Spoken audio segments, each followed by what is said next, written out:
ప్రేక్షకులకు నమస్కారం అండి. పెన్న పుస్తకం తీసుకున్నారు కదా, చాలా స్లోగా చెప్తాను. అనేక మంది ప్రశ్నలు వేస్తున్నారు ఫోన్ చేసి. దయచేసి అది ఎలాగా ఇది ఎలాగా ఇలాంటివి అడగొద్దమ్మా. అలాగే మాకు ఈ ప్రాబ్లం ఉంది ఏమన్నా చెప్పండి తగ్గించడానికి అని చాలామంది ఫోన్లు చేస్తున్నారు. అలా చెప్పాలి అంటే చాలా కష్టం అండి. ఇంక నేను ఏం చేయటానికి ఉండదు. వచ్చిన ఫోన్లు అందరికీ సమాధానం చెప్తే సరిపోతుంది అనమాట.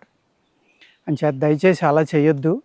మీకు ఏమైనా డౌట్ ఉంటే నేను చేసిన వీడియో మళ్ళీ చూడండి అంతే తప్ప ఫోన్ ఉంది కదా, ఫోన్ నెంబర్ ఉంది కదా అని డిస్టర్బ్ చేయొద్దండి అత్తమాను ఫోన్ చేసి. దయచేసి అందరినీ వేడుకుంటున్నాను.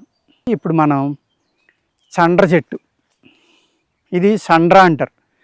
మన గులాబీ ముళ్ళు ఎలా ఉంటాయో అలా ఉంటాయండి, ప్రతిదానికి ముళ్ళు ఉంటాయి. దీన్ని మనం కాసు అంటాం, అర్థమైంది కదండి. ఈ సండ్ర చెట్టు యొక్క ఒక సత్వం అని తీస్తారు, సత్వం అంటాం, అది సత్తు, సండ్ర సత్తు అనమాట. దాన్నే కాసు అంటారు. ఓకేనండి. ఆ కాసు అనేది మనం కిళ్ళీల్లో కూడా వేస్తారు. మీరు చూసారో లేదో, బ్రౌన్ కలర్లో ఉంటుంది లైట్గా. అది సండ్ర చెట్టు తాట నుంచి తీసింది. బాగా ముద్ర చెట్టు అయితే లోపల మాను కూడా కోసి దాన్ని మెత్తగా కొట్టి కడిగితే ఒక పిండి లాంటిది వస్తుంది. పైన ఈ బార్క్ అండి, తాట ఉంది కదా, ఈ తాటను తీసుకుని ఆ పైన ఎండిపోయింది తీసేసి లోపలిది మిక్సీలో కొట్టి నీళ్ళలో వేసి నలిపితే అడుక్కి పిండి లాంటిది వస్తుంది అనమాట. దాన్ని సండ్ర చెట్టు సత్వం అన్నమాట. అది సత్వం అంటాం మేము, దాన్ని కాసు అంటారు. అర్థమైంది కదండి. ఈ కాసు మనకి అనేక రకాలుగా ఉపయోగపడుతుందండి. ఇది పళ్ళుతో అయితే కూడా దీని పుల్లతోటి చాలా గట్టిపడతాయి దంతాలు, కదిలి కూడా ఆగుతాయి. అదేవిధంగా బ్లీడింగ్ గమ్స్ అండి, లేకపోతే సీము పట్టినవి అవన్నీ కూడా వాపులు అన్నీ తగ్గుతాయి. కానీ దీనికి చాలా ముళ్ళు ఉంటాయి అన్నమాట. దీన్ని ఇరవడమే చాలా కష్టం. కత్తి లాంటిది నుండి ఇరుచుకుని పైన ముళ్ళులన్నీ గోకేసి అప్పుడు పళ్ళు తోముకోవాలి తప్ప, లేకపోతే పళ్ళు తోమటం చాలా కష్టం అండి.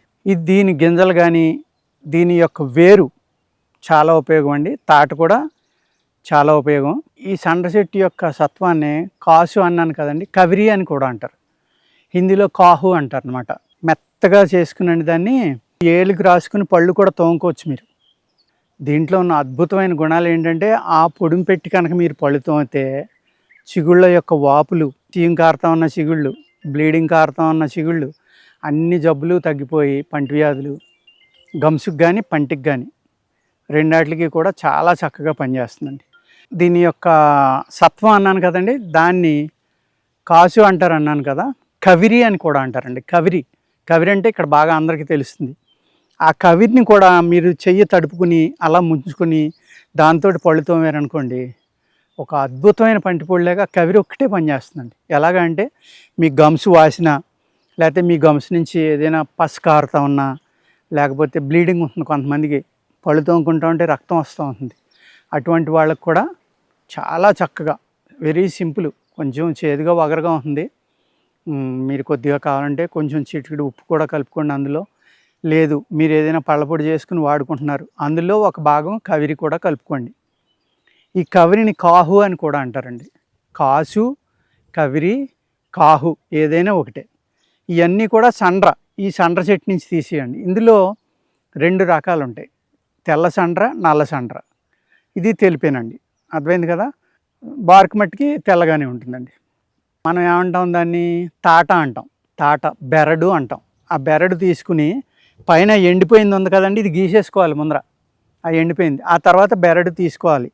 ఆ బెరడుని చిన్న చిన్న ముక్కల కింద కట్ చేసి పచ్చిగా ఉండగానే మిక్సీలో కొట్టి కానీ చితక్కొట్టి కానీ మీ నీళ్ళు వేసి బాగా నలిపితే అందులో ఉన్న ఈ కాహు అనేది అంతా కూడా, కాసు కవిరి, ఆ నీళ్ళలోకి దిగిపోతుంది. అప్పుడు ఆ పైన ఈ చెత్త తీసేసి ఏదైతే నలిపిన ముక్కలు ఉన్నాయో అవి తీసేసి మీరు పైనీరు వంచేస్తే అడుగుని పేస్ట్లే ఉంటుందన్నమాట. ఆ పేస్ట్ని జాగ్రత్తగా తీసుకుని ఎండబెట్టుకోండి. ఒరిజినల్ అది, మీకు బయట కొన్నదానికన్నా చాలా చక్కగా ఉంది, అద్భుతంగా పనిచేస్తుంది. మీరు దాన్ని ఉదయం తామలపాకులో వేసుకుని ఒక అణ ఎత్తు నుంచి బ్యాడ్ ఎత్తు వరకు రోజు తిన్నారనుకోండి, అద్భుతమైన వీర్య వృద్ధి అవుతుంది. అదే ధాతు వృద్ధి అవుతుంది, వీర్య వృద్ధి అవుతుంది. చాలా బాగా పనిచేస్తుందండి ఇది. అలాగే జ్వరాలు, బ్లీడింగ్ ఫీవర్స్ ఉంటాయి కొంతమందికి. అంటే జ్వరం బాగా ఎక్కువ వచ్చి మోషన్లో కొంచెం బ్లడ్ కూడా అవుతుంది. అలాగే జిగట విరోచనాలు, అదేవిధంగా పల్చగా అయ్యాయి అంటే డయేరియా అవుతుంది కదా, ఆ డయేరియాకి అన్నిటికి కూడా మీరు ఈ కాసు సగం, పట్టి బెల్లం పొడిని సగం రెండు కలుపుకొని ఒక 2 గ్రామ్స్ ఉదయం 2 గ్రామ్స్ మధ్యాహ్నం తీసుకున్నారనుకోండి అన్నీ తగ్గుతాయి. జ్వరాలు కూడా అద్భుతంగా తగ్గుతాయి. కానీ ఇది ఎక్కువగా తింటే కిడ్నీ, లివరు పాడు చేస్తుందండి. అర్థమైంది కదా. ఈ 2 కొంచెం ఇబ్బంది పడతాయి. ఎక్కువ అంటే బాగుంది కదా, ధాతువృద్ధి అని చెప్పారు కదా, పళ్ళకి మంచిది కదా, తినేసినా మంచిదే కదా అని కంటిన్యూగా అదే పని మీద ఉన్నారనుకోండి చాలా ఇబ్బంది పడతారనమాట. దానికి మళ్ళీ విరుగుడు ఉంటుందండి. ఆ విరుగుడు కూడా నేను ముందు ముందు చెప్తాను. అర్థమైంది కదండి. దీన్ని ఏమంటారు? చండ్ర చెట్టు. చండ్ర విపరీతమైన ముళ్ళులు ఉంటాయి. కాయలు చూస్తున్నారు కదా, నల్లగా ఉంటాయి కాయలు, చిన్న కాయలు బద్దగా ఉంటాయి. ఈ గులాబీ చెట్టుకి ఎన్ని ముళ్ళు ఉంటాయో అలాగా ప్రతి కణుపుకి ముళ్ళు ఉంటుందండి. సేమ్ గులాబీ ముళ్ళులాగే వంకరగా ఉంటుంది. ఇందులో 2 రకాలు ఉంటాయని చెప్పాను కదండి, నల్ల సండ్ర, తెల్ల సండ్ర. ఇది తెల్ల సండ్రే. దీని కవిరి చాలా బాగా పనిచేస్తున్నాడు. నల్ల సండ్ర కన్నా తెల్ల సండ్ర మీద తీసిన ఈ కవిరి అవి కూడా ఎక్కువ శక్తిగా ఉంటాయండి, బాగా పనిచేస్తాయి. అర్థమైంది కదండి. దీని నుంచి వచ్చే కవిరి అనేదాన్ని డైరెక్ట్గా తోముకోవచ్చు, కిళ్ళీలో వేసుకుని తినొచ్చు, లేదు పటిక బెల్లం పంచదార అది కలుపుకుని పాలలో తీసుకోవచ్చు, పాలలో కూడా తాగొచ్చు అన్నమాట. కానీ ఈ పాన్ కిళ్ళీలో ఏదైతే వేస్తారో మన పూర్వీకులు చూసారా ఎంత అద్భుతమైన ఇది చేసేవారో. మనకి ఏదైతే మన పంటికి పనిచేస్తుందో, ఏదైతే అద్భుతంగా నోట్లో ఉన్న క్రిములను చంపుతుందో అలాంటి దాన్ని మన కిళ్ళీలో వేసి కిళ్ళీగా అలవాటు చేశారు మనకి. కానీ రాత్రి వేసుకుని కిళ్ళీలో ఇది కలపకూడదండి, కవిరి అనేది. అర్థమైంది కదండి. మర్చిపోకండి, చాలా ఇంపార్టెంట్ పాయింట్. ఉదయం కిళ్ళీలోనే వేసుకోవాలి, పగల కిళ్ళీలోని మధ్యాహ్నం కూడా వేసుకోవచ్చు. రాత్రి కిళ్ళీలో అంటే రాత్రి వేసుకుని పాన్లో మట్టుకి ఈ కవిరి కలపకూడదండి. ఆ పాన్ ఎంత అద్భుతమైన మందు అనేది మనం ముందు ముందు చెప్పుకుందాం. ఆల్రెడీ మనం ఒక వీడియో చేసాం దాని మీద. ఇంకా చాలా ఉన్నాయండి. ఆ ఆకు మీద ఎన్నో చేయొచ్చు. అదేవిధంగా దీని మీద కూడా ఏం చేయాలని చెప్పానండి, అందరూ విన్నారు కదా జాగ్రత్తగా. ఈ పొడుం తడి చేతితోటి ఇలా ముంచుకుని పళ్ళు తోముకోండి. తోముకుంటే పళ్ళు గట్టిపడతాయి, సీయం కారే పళ్ళు ఆగిపోతాయి, పస ఆగిపోతుంది, బ్లీడింగ్ ఆగిపోతుంది, ఈ గమ్స్ వాసిపోతాయి చాలామందికి బుగ్గలు. అది తోమితే 2-3 రోజుల్లో మీకు ఆ వాపు కూడా తగ్గిపోతుందండి. అంత చక్కగా మన పంటి మీద పనిచేస్తుంది. అదేవిధంగా ఇది పంచదార కలుపుకుని పాలతో తీసుకుంటే ధాతువృద్ధికర ఔషధం.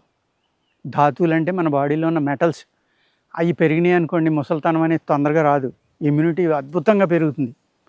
ఇమ్యూనిటీ పెంచడానికి కూడా చాలా గొప్ప మొక్క అన్నమాట ఇది.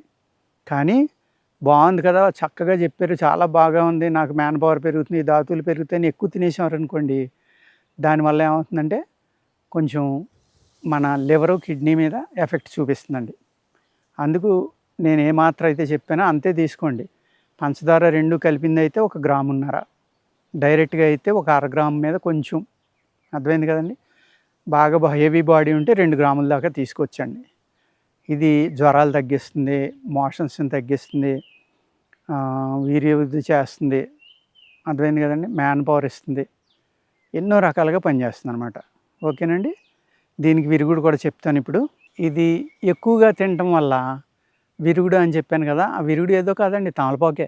అర్థమైంది కదా. ఇది ఎక్కువగా తింటున్నాము మేము, దీనికి ఇబ్బంది అనుకుంటే అందుకోసమే తమలపాకు తగిలితే మనకి అద్భుతమైన మెడిసిన్గా ఇది పనిచేస్తుంది. కాబట్టి మనకి పాన్లో అంటే కిళ్ళీలో దీన్ని ఒక ఇంగ్రీడియంట్ కింద మన పూర్వీకులు చేర్చారు. ఎంత గొప్పవాళ్ళో చూడండి, ఎంత ముందు ఆలోచన చూడండి. అర్థమైంది కదండి. అంటే దీని విరుగుడు ఏమని చెప్పానండి, తమలపాకు. అర్థమైంది. ఎక్కువ తిన్నామని డౌట్ వస్తే, మీకు ఏమన్నా ఇబ్బందిగా ఉందనుకుంటే రోజు 2-3 తమలపాకులు తినండి ఉదయం సాయంత్రం. ఆటోమేటిక్గా దీని యొక్క సైడ్ ఎఫెక్ట్లు ఒక 10 రోజుల్లో పూర్తిగా తగ్గిపోతాయండి. ఓకేనండి. నమస్కారం.